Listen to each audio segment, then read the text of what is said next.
Late this afternoon, Ohio Attorney General Dave Yost filed a request to force the suspension of Cincinnati City Council member Jeff Pastor.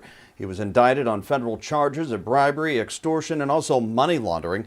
Following his arrest, city leaders are now working on changing the limitations of city government when it comes to addressing council corruption. WCPO 9 News reporter Whitney Miller was at City Hall today where two council members proposed reform to the city's charter.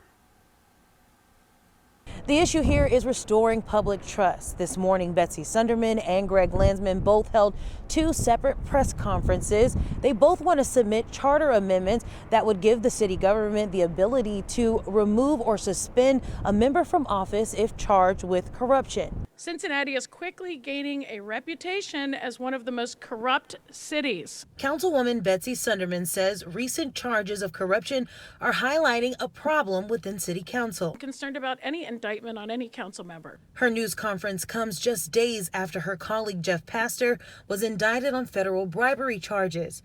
Friday, his lawyer said Pastor hasn't made any decision about his future on the council. In May, my team began working on a charter amendment with the law department, focused on making it possible to remove a member of council if they are charged with a crime involving corruption.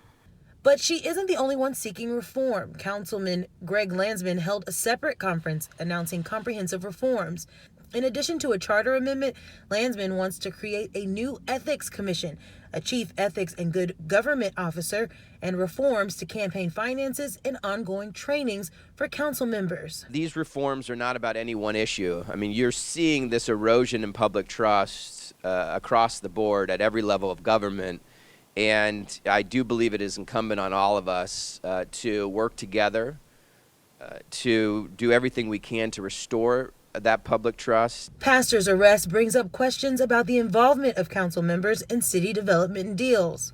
Council members should be involved in legislation, but not in deal making. And to negotiate the elements of a deal is an executive administrative function. Councilman David Mann agrees and says he's working on legislation that would put a stop to council members talking to a developer before a proposal is formally presented. That would be a dramatic step in the correct direction.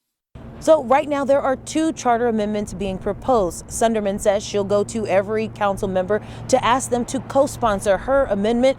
And Landsman says he has faith that they'll be able to work together so that they can submit one charter amendment. For now at City Hall, Whitney Miller, WCPO 9 News.